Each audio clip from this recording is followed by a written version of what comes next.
Welcome back to the vlog. So today we're heading up to see my in-laws. It's my mother-in-law's spring break, and so we decided to go up and see her for the weekend.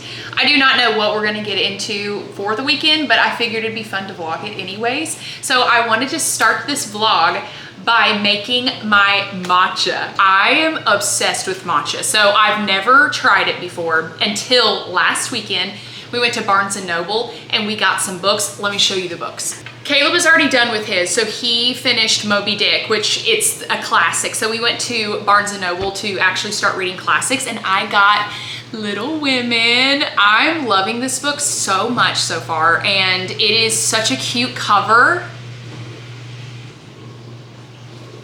And I've been having so much fun. I did not finish it as fast as Caleb, but that's okay. We're savoring it and loving it. Anyways, we went to Barnes & Noble and got those books, and then I decided at the Starbucks, hey, I want to try a matcha for the first time. So I tried it, fell in love, of course, and now I'm making matcha at home. So I thought, let me film it and show you guys how I make my iced matcha latte for you. Okay, so this is the matcha that I am using. I got it from World Market. It's actually really, really nice, and it's a sweeter matcha, so I liked that a lot. I fill up my Pyrex with 8 ounces of water, and then I use this little stir that I also got from World Market to stir up all of the matcha.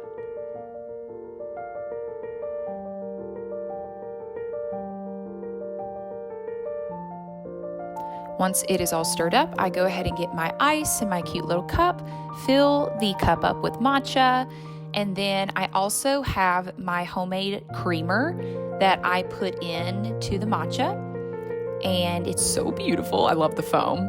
We're gonna stir it up, make sure it is perfectly stirred, and look at that green. Oh, it's perfect. And then we're gonna do a little taste test. Let's see how it tastes. Okay. I think I'm gonna have a scone to go.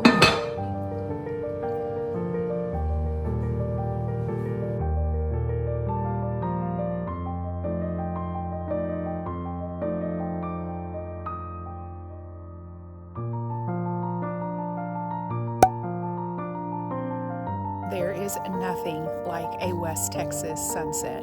It's beautiful. There's Polly.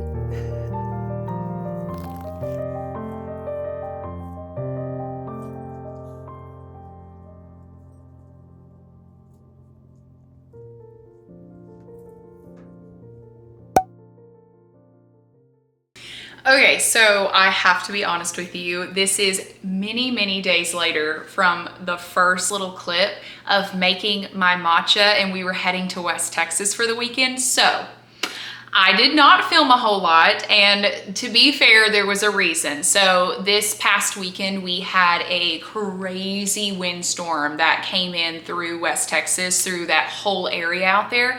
And so the gusts were going 70 miles per hour, and there's just not a lot to film with that. So everything was super dark. We really couldn't go outside and do anything for like the first couple of days. And so there just wasn't a lot to film, but we had a really great time. We spent really good quality time with my mother and father-in-law, and we did actually get to go out later on. So I'll show a little picture right here of what the windstorm actually looked like. Caleb, my husband, went out and took this picture when they were gonna go look at the roof and make sure that the roof at the farmhouse was still intact. So he took that picture for me, and it was absolutely crazy, and that's how bad it was all day. Actually, our power went out for a couple of hours as well, so we didn't have any power. So it just was one of those days where it's like, you know what, let's just relax, let's stay indoors, let's hang out with the dogs. Polly and Roscoe are so sweet. Polly loves going to West Texas because that is her best friend ever. We both got them 5 years ago when they were obviously teeny tiny little puppies, but they grew up together. So they love each other very much, but they're not too fond of other dogs. They're not terrible with other dogs, but they just don't play with other dogs, and they're not, you know, being friendly with other dogs, like to play with them. The one thing that we did go and do is we took a trip. It was time for the rattlesnake roundup. So if you watched my West Texas vlog, we kind of talked a little bit about the rattlesnake roundup. I took a little bit of footage when we were in there, so I'll show a little footage of the rattlesnakes. They had them in these little circular pens. So what they were doing were educating a lot of the people that were coming out to the rattlesnake roundup about rattlesnakes in general, what they do, what they're doing for the environment, why they have the rattlesnake roundup. And then there was another place that we went to that was another pen, like a circle pen with the rattlesnakes in them. And they were actually, well, they're the rattlesnake handlers. They were going in the pens, picking up the rattlesnakes, and they were taking the venom from the rattlesnakes to make anti-venom. So I think, in my opinion, that's the coolest part of the rattlesnake roundup, is just seeing these people handle these rattlesnakes, handle them with care, really great care, and then getting that anti-venom for the communities. But after that, we ended up going to San Angelo, Texas. I actually have never adventured out there before.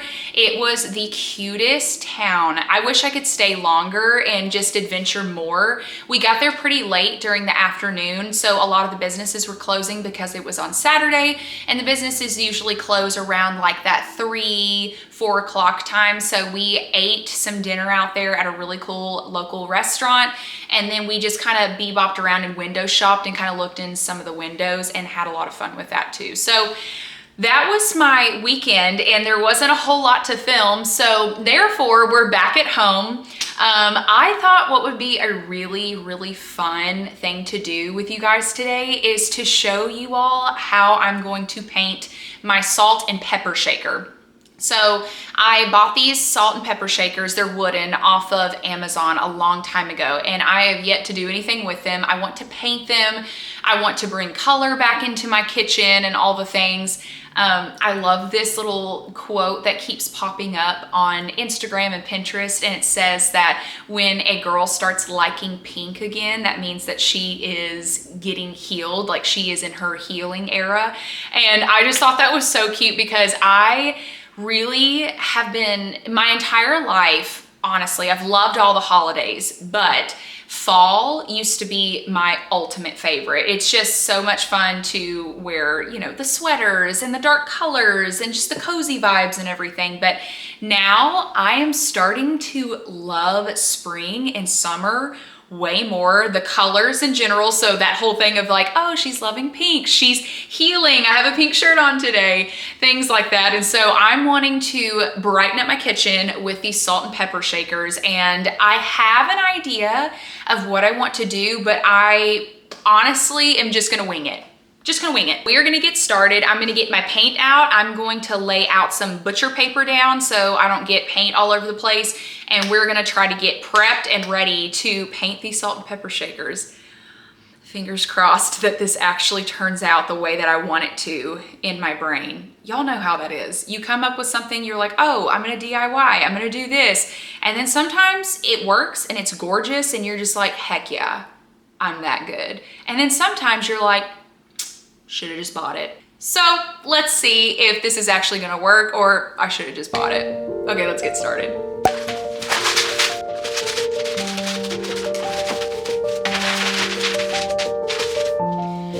We're going to hold the butcher paper down with some Celtic sea salt, appropriate. Okay, so I have this box. It's filled with all of my paint that I bought this off of Amazon. So anyways, I'm gonna pick out some colors that I think would match for the salt and the pepper. So I'm gonna come up with a couple of different colors. I think I'm just gonna do 2 main colors and then have like an accent color that's going to just kind of be striped through everything. So I'm gonna come up with that really quick. I've had this basket for a long time, and then I just decided to paint little flowers on it. I think this was a year ago I did that.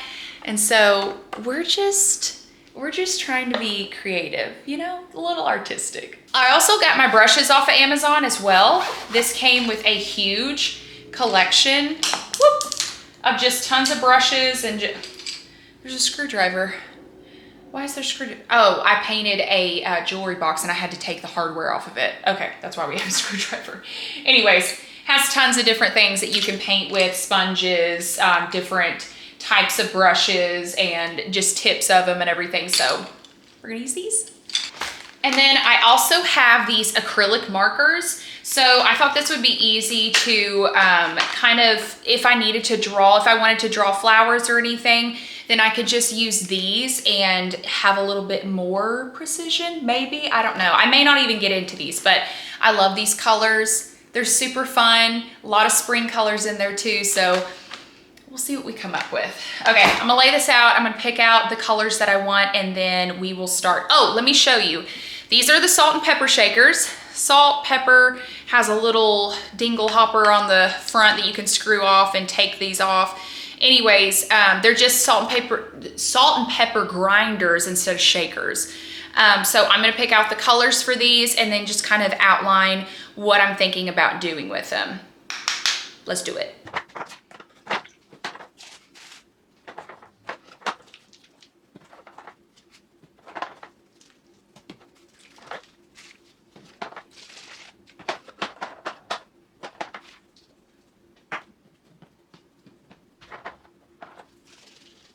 Okay, these are the colors that I have come up with the salt. So we have a tropic orange. So it's kind of like a peach orange.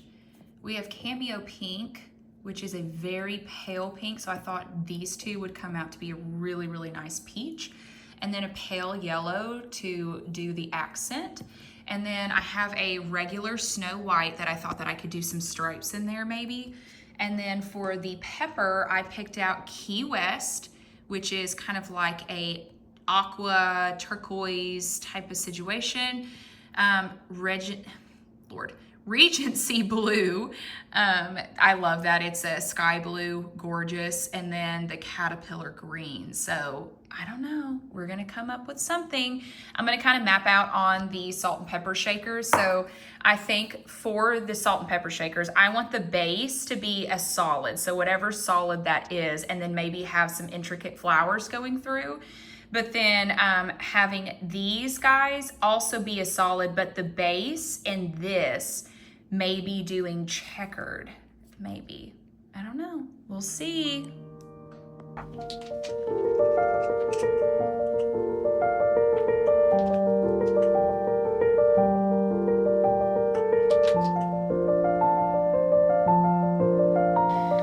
Don't forget your water cup. I think this brush, let's see. I think this brush is gonna be perfect to make the checkers because you can just doop, doop, doop, doop. You know what I'm saying? Y'all get me, you get me. Also, don't mind my nails. I'm painting, so I was like, I'm not gonna do my nails quite yet. Maybe after.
Okay, so I've been painting for a while now.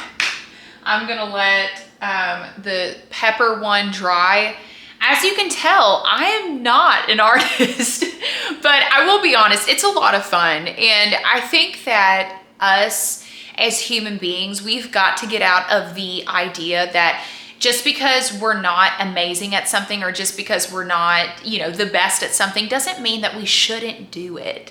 You know what I mean? It's all about learning. I think that what happens is we notice as humans that we're not really good at something, so it embarrasses us. And so the act of learning, or the fun part of learning, actually starts to decrease within our lives. And so therefore we never branch out and do something new, and we never, you know, paint things that we're not really good at painting. And who cares? Who literally cares? So I've had a lot of fun. I'm gonna let this little piece dry, and then I'm gonna be painting the other parts that I haven't painted yet. So yeah, I'm just loving it. There was this little picture that I found on Pinterest the other day. It was so cute, and it said, for the month of March bucket list. I'm gonna put it right here so you can see what I'm talking about. But it is so cute. It has little things that you should do for the month of March, and then it also has other months of, other months as well. So if you are looking at doing something, you're bored, you're wanting to truly just adventure and have fun throughout this month or even other months, Pinterest has a really, really cute section of things that you can look up, monthly bucket lists. So again, I loved this idea. I wanted to do a couple of things in the month of March, and honestly, I did a couple of things, which was actually really cool already before I saw this little picture. But anyways, if this inspires you, I highly suggest you go on Pinterest and figure out a couple things that you can incorporate this month. Okay, so this is the final result. Oh my goodness. So I ended up going in with these acrylic markers right here. Oh my gosh, my fingers. I'm so glad I didn't paint my nails, right? Anyways, so I went in with the acrylic markers and I just outlined the blue, and then I outlined the peach to kind of give a little bit more definition to the entire piece. And I'm not mad the way they turned out. Okay, I'm gonna be honest with you. The blue one is giving like 2002 Limited 2. Do you all remember that clothing store, the Limited 2 clothing store? I don't know why, but it's giving me the whole early 2000s, which I'm not mad about. I think it's really cute, but I'm going to let this dry a little bit more, and then I'm going to spray it with the paint holder, so hopefully it will not scratch as much. But truly, this was just to have fun, you know, paint something, do something new, be creative for the day, and I am super happy the way that they turned out. So I'm gonna continue to let them dry off, and then we're gonna go outside and spray them.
Okay, we are completely done with the salt and pepper shakers. I had a lot of fun. It was a lot more fun than I thought. I do have to make sure that whenever I am painting that I'm not as messy as this time, because evidently that peach color, it just went everywhere. So I was cleaning for like 20 minutes trying to get every little speck off of the countertops and our bar stools. I don't know how that happened, but anyways, I had so much fun. I hope you guys enjoyed this video. I know that I really enjoyed making it for you all. If you all are interested in more DIYs or any types of arts and crafts, let me know and I would love to do more for you. I know I said it during the video already, already, but I do just want to reiterate that just because you are not good at something or something does not come natural or easy to you does not mean that you are forbidden to do it. You absolutely can do it, and you should do it, and you should practice and get better at the things that you're really interested in or that just give you life and are just fun in general. Not everything is a competition. Not everything has to be perfect. I have to come to the conclusion that it's okay if it's not perfect. This is from you. It's supposed to be fun and it's supposed to be special, and this is our one life. So I recommend you going out and doing what you want to do for the day. I love you all so much. I hope your spring is amazing and it's been super magical this March, and I will see you soon.